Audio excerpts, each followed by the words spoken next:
الحمد لله نحمده ونستعينه ونستغفره ونؤمن به ونتوكل عليه ونعوذ بالله من شرور أنفسنا ومن سيئات أعمالنا من يهده الله فلا مضل له ومن يضلله فلا هادي له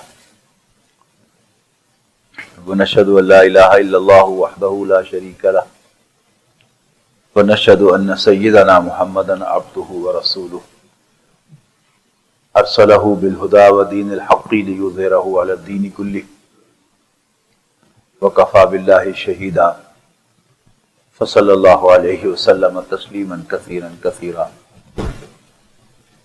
أما بعد فأعوذ بالله من الشيطان الرجيم بسم الله الرحمن الرحيم يريدون ليطفئوا نور الله بأفواههم والله متم نوره ولو كره الكافرون هو الذي أرسل رسوله بالهدى ودين الحق ليظهره على الدين كله وكفى بالله شهيدا ولو كره المشركون۔ محترم بزرگوں، دوستوں، عزیزوں اور بھائیوں، آپ کو یاد ہوگا کہ ہم نبی اکرم صلی اللہ علیہ وسلم کے اسوہ حسنہ کا مطالعہ کر رہے ہیں پچھلے کئی اجتماعات سے، اور ہم ہجرت کے بعد نبی اکرم صلی اللہ علیہ وسلم کو جن حالات سے سابقہ پیش آیا ان پر گفتگو ہو رہی تھی، اور میں نے آپ کو عبداللہ ابن ابی، جو ایک شخص ہی نہیں بلکہ ایک کردار ہے، قرآن مجید میں اس کا بہت زیادہ تذکرہ ہے، اس کا تعارف کروایا تھا کہ یہ خزرج کا ایک بہت بڑا سردار تھا، مدینہ منورہ کا امیر ترین آدمی تھا، اور مدینے والوں نے اس کو اپنا بادشاہ بنانے کا فیصلہ کر رکھا تھا۔ تاج بھی تیار ہو چکا تھا کہ نبی اکرم صلی اللہ علیہ وسلم بے تاج بادشاہ کی حیثیت سے مدینہ منورہ میں داخل ہوئے، لہذا یہ نبی اکرم صلی اللہ علیہ وسلم کو ذہناً قبول ہی نہیں کر سکا، اور نبی اکرم صلی اللہ علیہ وسلم کے مدینہ منورہ میں وجود کو ہی برداشت نہیں کر سکا، لہذا اس نے قدم قدم پر رسول اللہ صلی اللہ علیہ وسلم پر کیچڑ اچھالا ہے، نبی اکرم صلی اللہ علیہ وسلم کے خلاف قریش کے ساتھ رابطے قائم کر کے انہیں حملہ کرنے کی دعوتیں تک اس نے دی ہیں، لیکن بہرحال اللہ تعالیٰ نے اس کی تمام کوششوں کو بے اثر بنایا اپنے فضل و کرم سے، اور نبی اکرم صلی اللہ علیہ وسلم نے کمال اخلاق کا مظاہرہ کرتے ہوئے اس کی تمام باتوں کو برداشت کیا۔ اور اگر کہیں صحابہ کرام نے یہ تقاضا بھی کیا کہ اجازت دے تو ہم اس کی گردن اڑا دیں، نبی اکرم صلی اللہ علیہ وسلم نے فرمایا کہ نہیں، لوگ کیا کہیں گے کہ جب محمد کو اس کے گھر والوں نے، اس کے خاندان والوں نے نکال دیا تھا تو اس وقت اس نے آ کر مدینے کے لوگوں سے پناہ لی تھی، لیکن جب اس کے پاؤں جم گئے اور اس کی حیثیت مستحکم ہو گئی تو اس نے اپنوں ہی پر ہاتھ صاف کرنا شروع کر دیا۔ قرآن مجید کے بالکل آغاز میں سورہ بقرہ کے تیسرے رکوع ہی میں آپ کو معلوم ہے کہ منافقین کا تذکرہ ہے کہ وَمِنَ النَّاسِ مَن يَقُولُ آمَنَّا بِاللَّهِ وَبِالْيَوْمِ الْآخِرِ وَمَا هُم بِمُؤْمِنِينَ، لوگوں میں سے کچھ وہ بھی ہیں کہ جو کہتے ہیں کہ ہم اللہ اور آخرت کے دن پر ایمان رکھتے ہیں، لیکن وہ مومن نہیں ہے، اس لیے کہ ایمان کا تقاضا حضرت محمد مصطفیٰ صلی اللہ علیہ وسلم کو اللہ کا رسول ماننا ہے۔ اگرچہ ہجرت کے 6 ماہ کے بعد اور بعض روایات کے مطابق غزوہ بدر کے بعد یہ ایمان لایا، لیکن بہرحال اس نے کلمہ بھی پڑھ لیا، لیکن کیونکہ نبی اکرم صلی اللہ علیہ وسلم کو اس نے دل سے اللہ کا رسول نہیں مانا، لہذا حضور صلی اللہ علیہ وسلم کے خلاف یہ دہشت گردیاں کرتا رہا، پلاننگ کرتا رہا، نبی اکرم صلی اللہ علیہ وسلم کی دعوت کے اندر روڑے اٹکاتا رہا، آپ کے غلبے کے اندر روڑے اٹکاتا رہا، مختلف مواقع پر اس کا منفی کردار ہمارے سامنے آتا ہے۔ نبی اکرم صلی اللہ علیہ وسلم نے مدینہ منورہ تشریف آوری کے بعد پہلے 6 ماہ میں جو کام کیے، میں سب سے پہلا کام تو مسجد نبوی کی تعمیر تھا۔ یہ تو میں بتا چکا ہوں کہ اس نے نبی اکرم صلی اللہ علیہ وسلم کو اپنے گھر قیام کرنے کی دعوت دی کہ میرا گھر مدینے میں سب سے بڑا ہے، آپ میرے ہاں قیام فرمائیں۔ تو نبی اکرم صلی اللہ علیہ وسلم نے کہا کہ میری اونٹنی جہاں بیٹھ جائے گی وہی میری قیام گاہ ہوگی۔ تو اللہ تعالیٰ نے یہ شرف حضرت ابو ایوب انصاری رضی اللہ تعالیٰ عنہ کی قسمت میں رکھا تھا کہ حضور صلی اللہ علیہ وسلم کی اونٹنی ان کے گھر کے سامنے جا کر بیٹھ گئی اور آپ نے فرمایا کہ یہی میری قیام گاہ ہوگی۔ سورہ بقرہ کے آغاز میں عرض کر رہا تھا کہ وہ جو فرمایا گیا ہے کہ وَإِذَا قِيلَ لَهُمْ لَا تُفْسِدُوا فِي الْأَرْضِ قَالُوا إِنَّمَا نَحْنُ مُصْلِحُونَ، یعنی بڑی جنرل انداز میں بات کی گئی ہے، لیکن وہ اصلاً تنقید اسی پر ہے کہ جب ان سے کہا جاتا ہے کہ زمین میں فساد نہ پھیلاؤ تو کہتے ہیں ہم تو اصلاح کرنے والے ہیں۔ اس کی مثال یوں ہے کہ جب نبی اکرم صلی اللہ علیہ وسلم کوئی بات ارشاد فرماتے تھے تو یہ ساتھ ایک تبصرہ جو تھا وہ کر دیا کرتا تھا کہ آفٹر آل یہ بھی تو انسان ہی ہے نا۔ اشارہ کدھر ہوتا تھا صحابہ کرام کو کہ بہت زیادہ سر پہ چڑھانے کی ضرورت نہیں ہے، ہمارے جیسے انسان ہی ہے نا، نتھنگ ویری اسپیشل۔ حالانکہ اللہ کا رسول اسپیشل ہوتا ہے، اس کے باوجود کہ وہ انسان ہوتا ہے لیکن بحیثیت رسول وہ اسپیشل ہوتا ہے۔ جیسے تمام انسان برابر ہیں، باپ بیٹا بھائی بھائی سب برابر ہیں، لیکن بیٹے کے لیے باپ جو ہے وہ اسپیشل ہے۔ اگر وہ اس کو باپ سمجھے گا تو اس کی عزت کرے گا، اور اگر اس کو جسٹ اے مین سمجھے گا تو پھر کبھی اس کی عزت نہیں کر سکتا۔ تو نبی اکرم صلی اللہ علیہ وسلم انسان تھے لیکن اس کے اوپر اللہ کے رسول تھے، تو اللہ کے رسول کی حیثیت سے یعنی وہ تبصرہ کر دیتا کہ یہ انسان ہے، اور جب اسے پوچھا جاتا کہ کیا بکواس کی ہے تم نے، تو کہتا کہ اصل میں آپ لوگوں کی مینٹلٹی جو ہے وہ سکھ ہے، آپ الٹا مطلب نکالتے ہیں۔ میرے کہنے کا مطلب یہ تھا کہ شخصیت پرستی پیدا نہ ہو جائے، شرک نہ ہو جائے۔ حالانکہ مطلب اس کا وہی ہوتا ہے جو صحابہ کرام بجا طور پر سمجھتے تھے کہ یہ صحابہ کو رسول اللہ صلی اللہ علیہ وسلم کی اطاعت سے روکنا چاہتا ہے۔ نبی اکرم صلی اللہ علیہ وسلم نے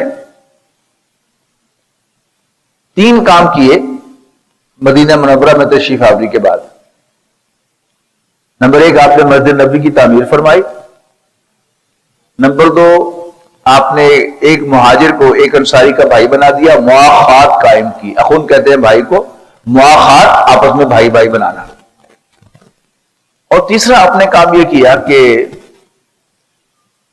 یہودی قبائل کو ایک معاہدے میں جکڑ لیا جس کو میثاق مدینہ کہا جاتا ہے، اور اس کا ہمارے سیکولر لوگ بڑے تذکرہ کرتے ہیں کہ نبی اکرم صلی اللہ علیہ وسلم نے بھی تو یہودیوں کے ساتھ پیسفل کو ایگزسٹنس کا معاہدہ کیا تھا۔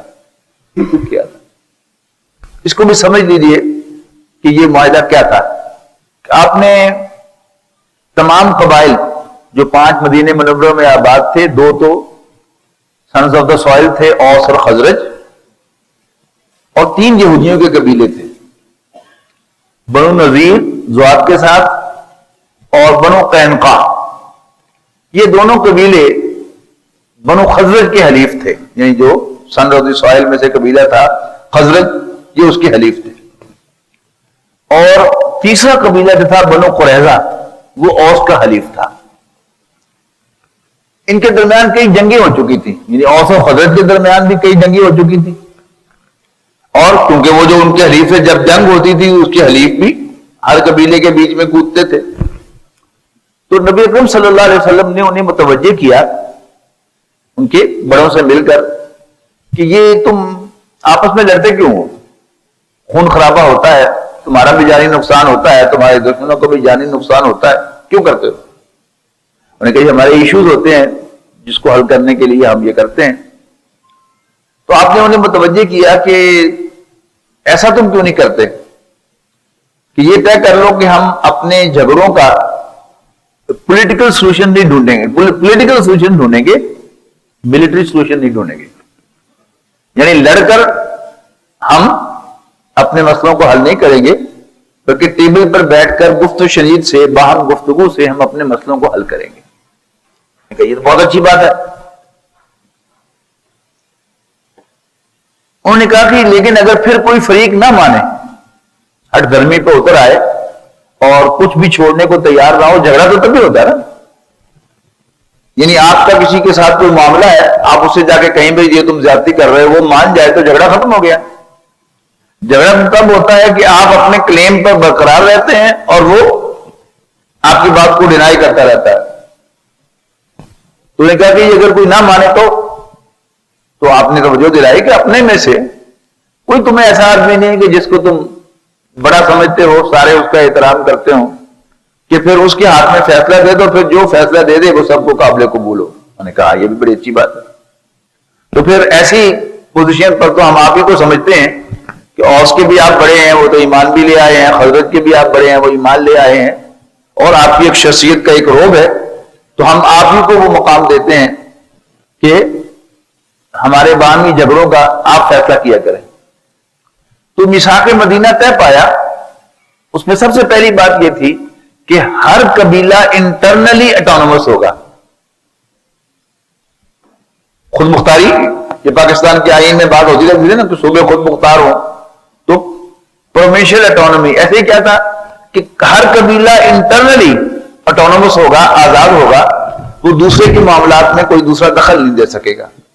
ہاں جو انٹر ٹرائب معاملات ہیں، یعنی مختلف قبیلوں کے درمیان جو ایشوز ہیں، وہ ٹیبل پر بیٹھ کے مل کے طے کیے جائیں گے، اور اگر ٹیبل پر مسئلہ حل نہ ہو تو پھر اللہ کے رسول صلی اللہ علیہ وسلم کا فیصلہ سب کو قبول کرنا ہوگا.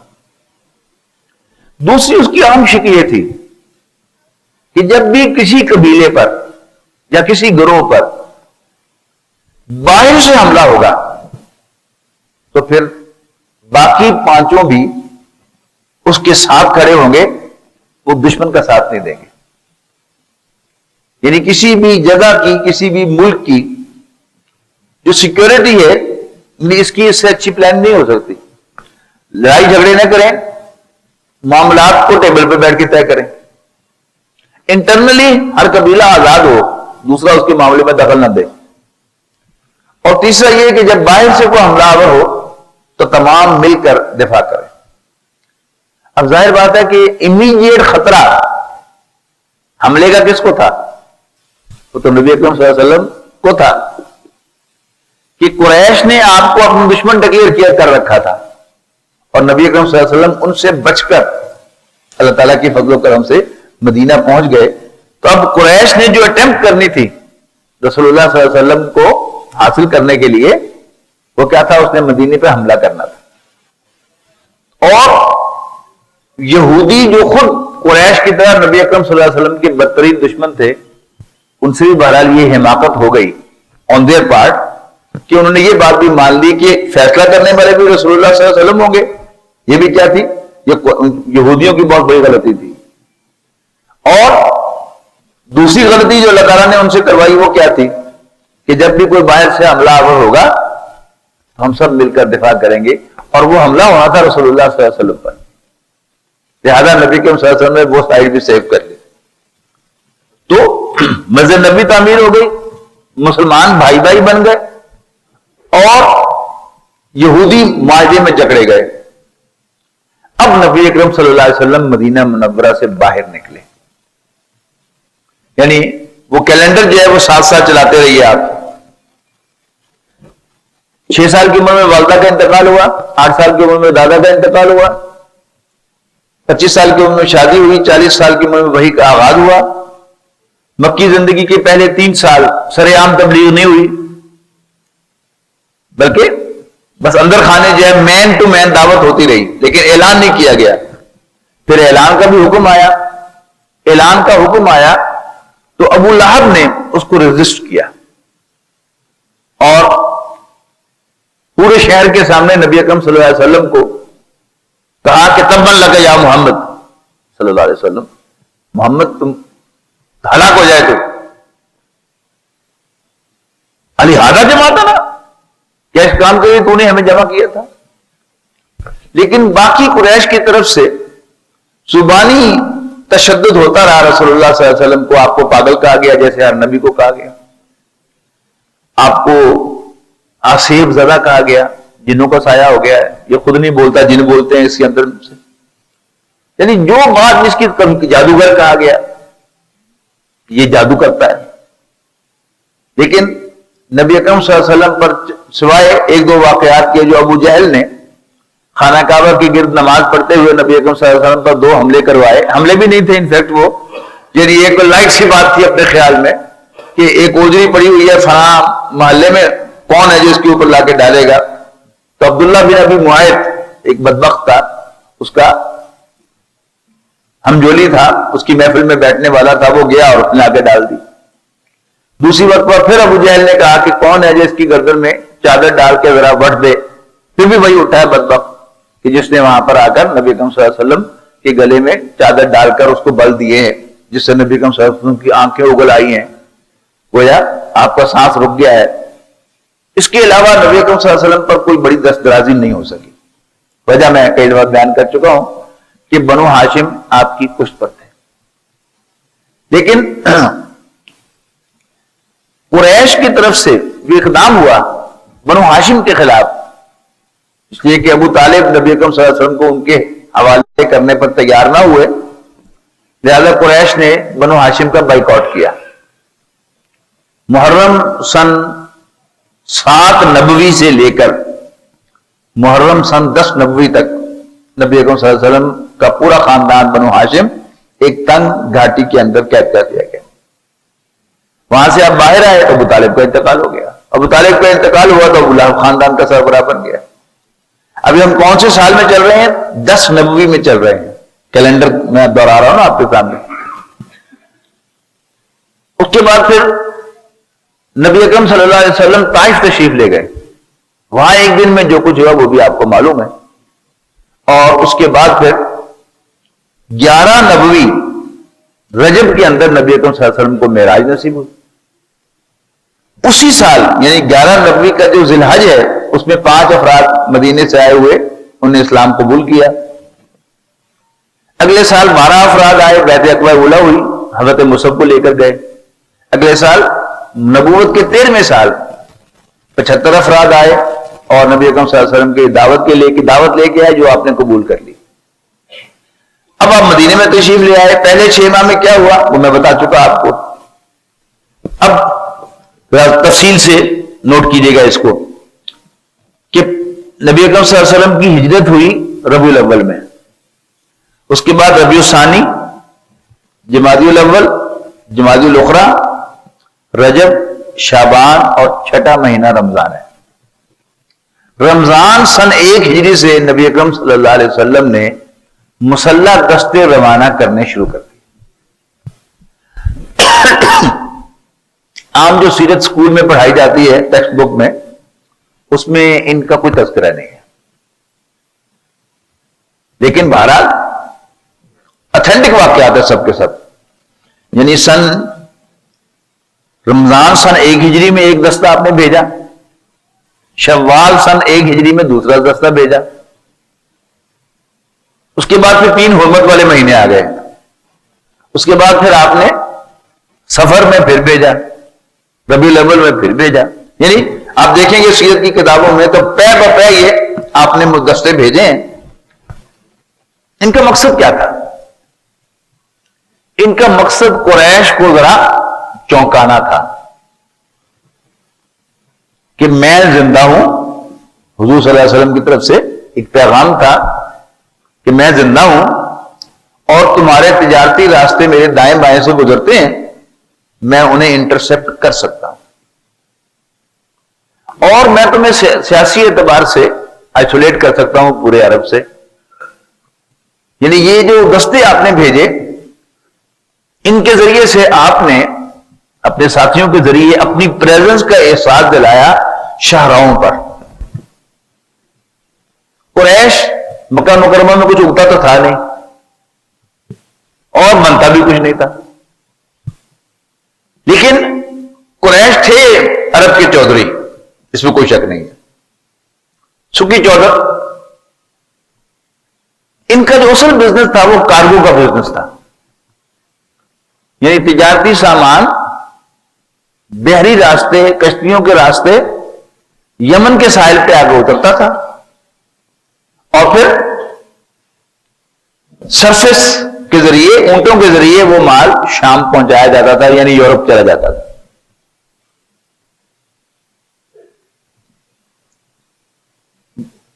عرب میں قافلے لٹتے تھے لیکن قریش کا قافلہ نہیں لٹتا تھا۔ یوں قریش کو ایک منوپلی حاصل ہو گئی کہ جو بھی قریش کو اپنا سامان دے کے تم وہاں پہنچا دو تو اس کے لٹنے کا کوئی امکان نہیں ہوتا تھا۔ جیسے یوں سمجھیے کہ آج کی زبان میں انشور کارگو یہ پرووائڈ کرتے تھے، لہذا ان کو منوپلی حاصل ہو گئی۔ اب باقی عرب والوں کے تو قریش بڑے محترم ہوں گے کہ یہ کعبے کے متولی ہیں، لیکن رسول اللہ صلی اللہ علیہ وسلم اور صحابہ کے نزدیک تو یہ پلید تھے، ناپاک تھے، نجس تھے۔ لہذا نبی اکرم صلی اللہ علیہ وسلم نے جو اپنی پریزنس کا احساس دلایا تو قریش سمجھ گئے کہ محمد صلی اللہ علیہ وسلم ہمارے تجارتی راستوں کو بند کر سکتے ہیں۔ اس پر قریش کو بڑا غصہ آیا، اچھا یہ جرات محمد کی صلی اللہ علیہ وسلم۔ تو انہوں نے ایک بہت بڑا قافلہ ارینج کیا فنڈ ریز کر کے کہ اس سے جو آمدنی ہوگی ہم محمد اور ان کے ساتھیوں کو صلی اللہ علیہ وسلم رضی اللہ عنہ کرش کرنے کے لیے استعمال کریں گے۔ نبی اکرم صلی اللہ علیہ وسلم کو بھی اس کی خبر ہو گئی، تو نبی اکرم صلی اللہ علیہ وسلم نے اس قافلے کو انٹرسپٹ کرنے کا پروگرام بنایا۔ آپ کے پاس اخلاقی جواز تو تھا کہ ایک قافلہ جو انہی سے لڑنے کے لیے، انہی کو ختم کرنے کے لیے بنایا جا رہا ہے، تو کیا دشمن کو آنے دینا ہے کہ اچھا تم حملہ کر لو تو پھر ہم تیاری کریں گے؟ آپ نے بھی فوراً پہلے سے تیاری فرمائی اور آپ نے فیصلہ کیا کہ ہم اس کو شام تک جانے ہی نہیں دیں گے، راستے ہی میں روک لیں گے۔ لیکن اللہ تعالیٰ کو یہ منظور نہیں تھا، اللہ تعالیٰ کو یہ منظور نہیں تھا، لہذا حضور صلی اللہ علیہ وسلم کو دیر ہو گئی وہاں پہنچنے میں، اور وہاں پہنچے شاہراہ پر تو پتہ چلا کہ قریش کا قافلہ جو ابو سفیان کی قیادت میں جا رہا تھا وہ 2 دن آگے نکل گیا ہے، 2 دن پہلے یہاں سے چلا گیا۔ نبی اکرم صلی اللہ علیہ وسلم نے وہیں پر قیام فرمایا جب واپسی پر اس سے نپٹیں گے، لیکن ابو سفیان جو ایک بہت ذہین آدمی تھے، بہت بڑے پولیٹیشین تھے، انہیں بھی خبر ہو گئی کہ محمد نے صلی اللہ علیہ وسلم میرے قافلے کا پیچھا کیا ہے، تو انہوں نے مکے کی طرف ایک پیغام بھیجا قریش کو کہ مجھے محمد اور اس کے ساتھیوں سے خطرہ ہے، مجھے اور کمک چاہیے۔ یعنی آپ اندازہ لگائیں کہ وہ کتنا بڑا قافلہ تھا اور کتنا اس پر مہنگا سامان تھا کہ اس قافلے کی حفاظت کے لیے 40 تیر انداز پہلے سے قافلے کے ساتھ، جیسے آج کے زمانے میں کوئی یہ جو بینک کی گاڑیاں ہوتی ہیں تو وہاں کبھی گنیے گا کتنے گارڈ اس کے ساتھ ہوتے ہیں، یعنی وہ گاڑی جہاں بینک کے سامنے کھڑی ہوتی ہے نا، اور وہاں سے وہ کیش لے کر بینک کے اندر جاتا ہے اور وہاں سے کیش لے کے ادھر آتا ہے، تو ایک گن میں ایک جو پسٹل والا جو ہے اس کیشیئر کے ساتھ ساتھ ہوتا ہے، ایک پیچھے جہاں سے وہ باہر نکلا ہے بینک سے وہاں کھڑا ہوتا ہے، اور ایک وہ مین کے پاس کھڑا ہوا ہوتا ہے، یعنی اتنی سیکیورٹی کے اندر وہ جاتا ہے۔ تو 50 تیر انداز تو پہلے ہی اس کے ساتھ تھے۔ جب مکے پیغام پہنچا وہ سفیان کا تو مکے والوں نے اور تیر انداز جو پیچھے سے روانہ کر دیا۔ ادھر ابو سفیان بہت زیادہ ویجیلنٹ تھے، ایک تو یہ کہ ان کو خبر ہو گئی کہ میرا پیچھا کیا گیا ہے، اور یہ بھی پتہ چل گیا کہ ہم آگے نکل آئے تھے، تو وہ شام پہنچ کر بہت زیادہ ویجیلنٹ رہے اور پوچھتے رہے کہ یہاں کوئی باہر سے کچھ لوگ تو نہیں آئے ہوئے تھے، دیکھے تو نہیں ان نون سے لوگ۔ تو کچھ لوگوں نے بتایا کہ ہاں وہ فلان جگہ پر کچھ لوگ بیٹھے ہوئے تھے، پڑاؤ ڈالا ہوا تھا انہوں نے، اور ہم ان کو پہچان نہیں سکے کہ وہ کون تھے۔ تو ابو سفیان وہاں پہنچے تو وہاں مسلمان اٹھ کے جا چکے ہوئے تھے، لیکن آثار جو تھے کہ یہاں پر کسی نے پڑاؤ ڈالا تھا وہ موجود تھے، اونٹوں کی لیدیں موجود تھی. تو وہ ابو سفیان نے جا کر ایک اونٹ کی لید توڑ کے دیکھی تو اس میں سے کھجور کی گٹھلی نکلی. تو ابو سفیان نے کہا کہ ہاں بس یہ کھجوریں کھانے والے اونٹ جو ہیں یہ مدینے کے ہی ہو سکتے ہیں، وہاں وافر کھجور ہے. کنفرم ہو گیا. تو ابو سفیان نے اپنا ایک بندوبست کیا کہ انہوں نے واپسی پر راستہ بدل دیا. اگر آپ کے ذہن میں سعودی عرب کا نقشہ ہو تو ایک تکون ہے نا، یعنی نیچے براڈ بیس ہے اور اوپر وہ ٹیپر کرتی ہے جا کر، پوری کونا تو نہیں بنتا لیکن گولائی ہے، لیکن ایک ٹیپر کر رہی ہے اوپر جا کر. اس کے آپ لیفٹ پہ دیکھیں گے مغرب میں تو بحیرہ احمر ہے، جس کے بعد میں اب جا کے نین سویز کھودی گئی ہے اور اس کو یورپ کے ساتھ ملا دیا گیا ہے، لیکن پہلے کیا تھا؟ یہ بحیرہ احمر تھا. تو ابو سفیان نے کیا کیا کہ واپسی پر انہوں نے ساحل سمندر کے ساتھ ساتھ ہوتے ہوئے مکی کی راہ لی. لیکن جب قریش کو پیغام پہنچا ابو سفیان کا تو انہوں نے ایک تو فوراً مزید تیر انداز بھیج دیے، اور دوسرا کام انہوں نے یہ کیا 1000 کا لشکر فوراً تیار کیا کہ یہ ایسے نہیں ٹھیک ہوں گے. محمد صلی اللہ علیہ وسلم اور ان کے ساتھی ایسے باز نہیں آئیں گے، ہمیں ونس فار آل ان کا بندوبست کرنا چاہیے. 1000 کا لشکر لیا اس خیال سے کہ ہم محمد صلی اللہ علیہ وسلم اور ان کے ساتھیوں کا خاتمہ کر دیں گے. لیکن جب ابو سفیان پہنچ گئے مکہ مکرمہ تو انہوں نے پیچھے سے پیغام بھیجا کہ میں خیریت سے پہنچ گیا ہوں، لہذا لڑنے کی ضرورت نہیں ہے، تم واپس آ جاؤ. اب قریش کے بڑے سرداروں کے درمیان ایک بہت بڑا اختلاف پیدا ہو گیا کہ ان میں سے جو سلجھو نیچر کے لوگ تھے، ابو عتبہ بن ربیعہ، حکیم ابن حزام رضی اللہ تعالیٰ عنہ بعد میں ایمان لائے، یہ حضرت خدیجہ کے بھتیجے تھے. ان کا پہلے بھی ذکر آیا تھا کہ جو شیب ابی طالب کے دوران جا کر پر رات کو پہاڑ کراس کر کے کچھ کھانے پینے کی چیزیں دے آتے تھے، یہ وہی حکیم ابن حزام ہے. یہ چاہتے تھے کہ جنگ نہ ہو، لیکن جو اس میں سے جو شیلے مزاج کے لوگ تھے جن کا سردار جو تھا سب سے بڑا وہ ابو جہل تھا، ان کا خیال تھا کہ نہیں روز تیاریاں نہیں ہوتی، اب تیاری ہو گئی ہے، 1000 آدمی نکل آیا ہے، کیل کانٹے سے لیس ہے تو ہمیں حملہ کرنا چاہیے اور اسلام کا چراغ بلند کرنا چاہیے.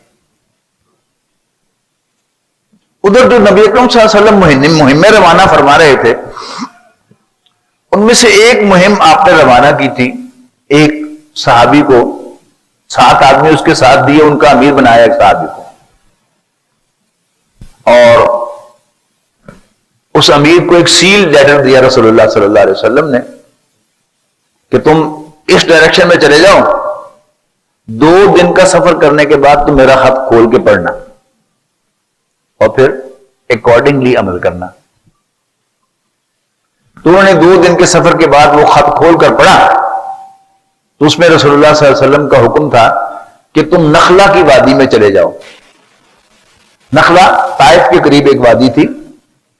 اب دیکھیے کہاں مکہ مکرمہ اور کہاں طائف، کہاں مدینہ منورہ اور کہاں طائف، یعنی مکے کے قریب. گویا دشمن کے بالکل قریب جا کے کھڑے ہو جاؤ اور قریش کی نقل و حرکت کو نوٹ کرتے رہو، مجھے اطلاع دیتے رہو.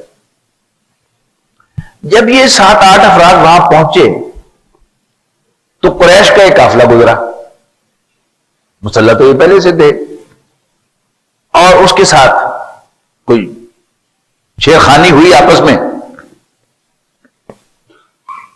تو آپس میں انہوں نے مشورہ کیا کہ کیا کیا جائے.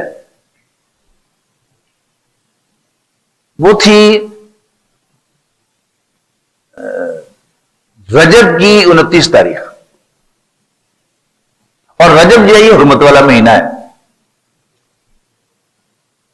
تو نے کہا کہ اگر آج ہم انہیں چھوڑ دیتے ہیں، یعنی خیال آیا نا کہ ان پر حملہ کیا جائے، کچھ نے کہا کہ نہیں حرمت والا مہینہ ہے، تو دوسروں نے کہا کہ اچھا اگر حرمت والا مہینہ اگر آپ انتظار کرتے ہیں، ان کا پیچھا کرتے ہیں کہ یہ سورج غروب ہو جائے اور اگلا مہینہ شروع ہو جائے تو یہ حرم کی سرزمین میں داخل ہو جائیں گے، دوسری حرمت آ جائے گی. لہذا انہوں نے فائنل نتیجہ یہی نکالا کہ ہمیں ان پر حملہ کر دینا چاہیے. حملہ کیا، وہ 4 آدمی تھے ٹوٹل.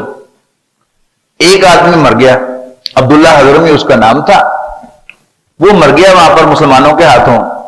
ایک فرار ہو گیا، 2 کو قیدی بنا لیا انہوں نے، اور یہ سارا مال لے کر رسول اللہ صلی اللہ علیہ وسلم کی خدمت میں حاضر ہوئے اور کہا کہ اللہ کے رسول یہ ہو رہا ہے. آپ نے ناراضگی کا اظہار فرمایا، ان سے مال غنیمت آپ نے وصول نہیں کیا، لیکن سزا بھی کوئی نہیں دی. اب ابو جہل جو تھا، اس مشاورت میں اس نے 2 پتے کھیلے، تاش کے پتے ہوتے ہیں نا. پہلا تو اس نے عتبہ بن ربیعہ کو تانا دیا. عتبہ بن ربیعہ کے بیٹے ابو حذیفہ بن عتبہ رضی اللہ تعالیٰ عنہ وہ حضور کے صحابی تھے. انہوں نے کہا ہاں اب بیٹے کی یا محبت جب وہ ستا رہی ہے نا، اور ساتھ ہی اس نے وہ عبداللہ حضرمی جو نخلا میں قتل ہوا تھا اس کے بھائی کو بلایا اور اس نے دہائی دی اپنے بھائی کے خون کی، میرے بھائی کے خون بدلہ لو اس کا. اس پر مسلمانوں کو، کفار کو تحش آیا، قریش کو. اور عتبہ بن ربیعہ نے کہا کہ اچھا ایسی بات ہے نا اگر تو پھر چلو سب سے پہلے میں نکلوں گا میدان میں.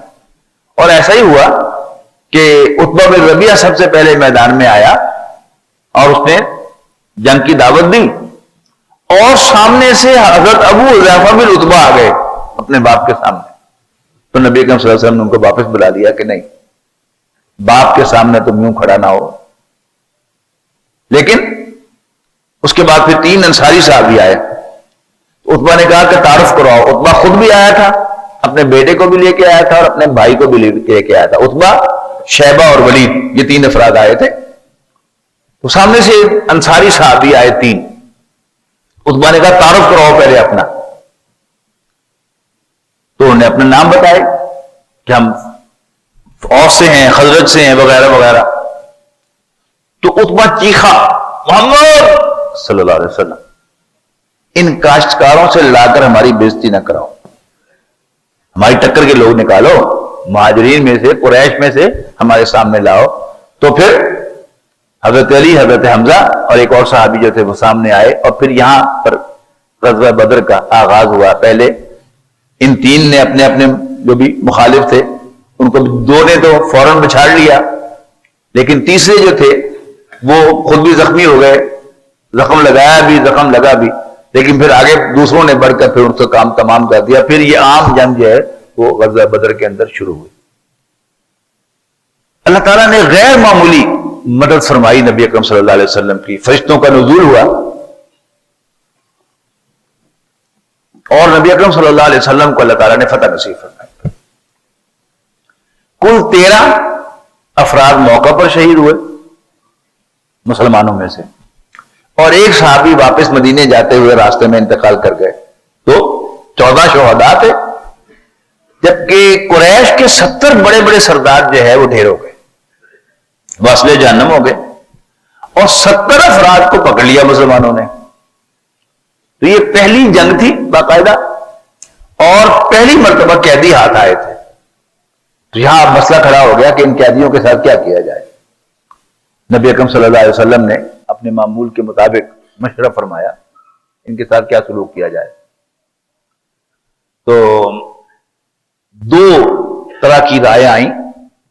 حضرت ابوبکر رضی اللہ تعالی عنہ کی رائے یہ سامنے آئی کہ یہ ہمارے اپنے ہی لوگ ہیں، لیکن بہرحال کفر کی وجہ سے ہم نے انہیں پکڑا ہے اور ان کے ساتھی جو ہیں واصل جہنم ہوئے ہیں، تو ہمیں ان کے ساتھ نرم معاملہ ہی کرنا چاہیے، ان سے کچھ تاوان لے کر، اور جو پڑھے لکھے ہیں ان سے بچے پڑھوا کر ہم چھوڑ دیں گے. لیکن حضرت عمر رضی اللہ تعالیٰ عنہ کی رائے جو تھی وہ اس کے بالکل برعکس سامنے آئی. کہا انہوں نے بھی یہ کہ ہمارے لوگ ہیں، لیکن ہماری ان کی جنگ جو ہوئی ہے وہ اسلام اور کفر کی بنیاد پر ہوئی ہے، اب یہ ہمارے نہیں ہے. لہذا ہم میں سے ہر شخص اپنے قریب ترین رشتہ دار کو اپنے ہاتھ سے قتل کرے، اور نام لے کر کہا، حضور صلی اللہ علیہ وسلم سے کہا کہ آپ اپنے چچا عباس کو قتل کریں، ابو بکر اپنے فلاں قریب ترین عزیز کو قتل کرے، میں اپنے فلاں کزن کو قتل کروں، فلاں فلاں کو قتل کرے. بڑی سخت. نبی اکرم صلی اللہ علیہ وسلم کیونکہ خود بھی انتہائی نرم دل انسان تھے، لہذا ان کو تو رائے پسند آئی حضرت ابوبکر کی، لیکن اللہ تعالیٰ کو پسند آئی رائے حضرت عمر کی. قرآن مجید میں سورۃ انفال کے اندر وہ آیت موجود ہے جس میں کہا گیا کہ کسی نبی کو زیب نہیں دیتا کہ اس کے ہاتھ کچھ قیدی لگیں اور وہ زمین کو رنگین کیے بغیر انہیں چھوڑ دے. لیکن چونکہ اللہ تعالیٰ نے حضور صلی اللہ علیہ وسلم کو فیصلے کا اختیار دیا تھا، لہذا جرم کوئی نہیں تھا. اگر تو کوئی اتھارٹی سے تجاوز کرے پھر تو جرم ہوتا ہے نا. تو جب اللہ تعالیٰ نے حضور صلی اللہ علیہ وسلم کو اختیار دے دیا تھا کہ آپ جو بھی فیصلہ فرمائیں تو جرم کوئی نہیں تھا، لیکن اللہ تعالیٰ نے اپنی جو ایک پسند اور ناپسند تھی اس کا اظہار کر دیا. بس ایک جو میں انڈرسٹینڈ کر سکا ہوں اس کی وجہ کیا تھی وہ آپ سے شیئر کر کے انشاءاللہ آج کی گفتگو ختم کروں گا. یہ اصل میں ایک سوال ہے جو آپ کے ذہنوں میں پیدا ہو سکتا ہے کہ ہمارا ایمان ہے کہ نبی اکرم صلی اللہ علیہ وسلم سے بڑھ کر سیانا اور کوئی نہیں ہے، ایمان ہے نا ہمارا. تو حضرت عمر کی رائے کیسے حضور صلی اللہ علیہ وسلم کی رائے سے فائق ہو گئی، اس کو سمجھ لیجیے. حضور صلی اللہ علیہ وسلم خود بھی ایک شریف انسان ہے اور ان کے دوست حضرت ابوبکر بھی شریف انسان ہے. انہوں نے کفر کا مزہ نہیں چکھا، یعنی نہ حضرت ابوبکر رضی اللہ تعالیٰ عنہ کبھی کافر ایک مومنٹ کے لیے رہے، جب ہی حضور صلی اللہ علیہ وسلم نے دعوت پیش کی قبول کر لیا. جبکہ حضرت عمر رضی اللہ تعالیٰ عنہ نے 5-6 سال تک کفر کا مزہ چکھا ہے. نہیں انورٹڈ کامرس میں کہہ رہا ہوں، کفر کا مزہ چکھا ہے اور اسلام دشمنی کیا ہوتی ہے اس کو خود ایکسپیرینس کیا ہے. لہذا حضرت عمر رضی اللہ تعالیٰ عنہ کو یہ اندازہ تھا کہ یہ کتنے دشمن ہیں. حضرت ابوبکر کا خیال کیا تھا کہ بس دشمن ہے، لیکن حضرت عمر نے چونکہ خود اسلام دشمنی ایکسپیرینس کی ہوئی تھی، اللہ اس کے رسول اور مسلمانوں کی مخالفت کر کے دیکھی ہوئی تھی، اسی کا مظہر تھا نا کہ تلوار ہاتھ میں لے کے نبی اکرم صلی اللہ علیہ وسلم کو اپنے خیال کے مطابق قتل کرنے کے لیے نکلے تھے معاذ اللہ. لیکن بہرحال تجربہ تو تھا نا، لہذا ان کی رائے جو تھی وہ بڑی سخت تھی. اور اس کا ظہور بعد میں بھی ہوا. شراب اور جوا وہ ہوتا تھا نا اسکول کے زمانے میں، اگر وہ حساب کے سوال کا جواب پتہ چل جائے تو انسان ادھر ادھر سے کوئی حل کر ہی لیتا تھا اس کو. تو آج ہمیں پتا ہے نا کہ شراب اور جوا اسلام میں حرام ہے، تو میں بڑے آرام سے شراب اور جوئے کے خلاف جو ہے 1-2 گھنٹے آپ کے سامنے بات کر سکتا ہوں، جو مجھے پتا ہے مجھے. پھر کبھی آپ نے سوچا کہ سلام اس شخص کو جو پہلے آگے رسول اللہ صلی اللہ علیہ وسلم سے پوچھتا ہے کہ اللہ کے رسول، یہ شراب اور جوا یہ اسلام کے ساتھ کمپیٹیبل معلوم نہیں ہوتے، اس کے بارے میں کیا ہوگا؟ تو اس کی بات میں آیت نازل ہوتی ہے کہ یسألونک عن الخمر والمیسر، یہ آپ سے شراب اور جوئے کے بارے میں پوچھتے ہیں. یس فیہما اسم کبیر ومنافع للناس، ان دونوں میں بہت گناہ ہے، لوگوں کے بڑے فائدے بھی ہیں، لیکن ان کا نقصان فائدے سے زیادہ بڑا ہوا ہے. اسی طرح ستر و حجاب پر ہم گھنٹوں بول سکتے ہیں، لیکن سلام اس شخص کو کہ جو پہلے آ کے رسول اللہ صلی اللہ علیہ وسلم کہتا ہے کہ حضور یہ کچھ ٹھیک نہیں معلوم ہوتا، تو پردے کے احکام نازل ہوتے ہیں. قرآن مجید میں سورۃ فرقان کے اندر کہا گیا ہے کہ وہ لوگ کے جو بڑے بڑے گناہوں میں ملوث ہوں گے وہ اس کی سزا بھگتیں گے، آخرت میں دگنی کی جائے گی ان کی سزا، اور اس میں ہمیشہ ہمیشہ رہیں گے. الا من تاب و آمن و عمل عملا صالحا، سوائے ان کے جو توبہ کریں، ایمان لے آئے اور پھر نیک عمل کو اختیار کریں. آگے سنیے گا فَأُولَٰئِكَ يُبَدِّلُ اللَّهُ سَيِّئَاتِهِمْ حَسَنَاتٍ، یہ وہ لوگ ہیں جن کی برائیوں کو بھی اللہ تعالیٰ نیکیوں سے بدل دے گا۔ حضرت عمر کی کردار میں مجھے یہی چیز نظر آتی ہے کہ چونکہ انہوں نے وہ برائیاں بالفعل کی ہوئی تھیں، جس نے کبھی شراب پی نہیں اسے کیا پتا ہوگا کہ شراب کیا ہوتی ہے، اس کے نقصانات کیا ہوتے ہیں۔ جس نے جوا کھیلا ہے اسے پتا ہے نا جوا کیا چیز ہے۔ لہذا اللہ تعالیٰ نے ان کی ان برائیوں کو بھی نیکیوں سے بدلا، تو ان برائیوں کی جو نیچر ہے وہ اللہ تعالیٰ نے جتنی واضح ان لوگوں پر کی جو کفر میں رہے، برائی میں ملوث رہے، وہ ان لوگوں پر نہیں ہوئی جنہوں نے اس برائی کا کبھی تجربہ نہیں کیا تھا۔ واللہ عالم۔ آج اسی پر گفتگو ختم کرتے ہیں۔ آخر دعوانا الحمدللہ رب العالمین۔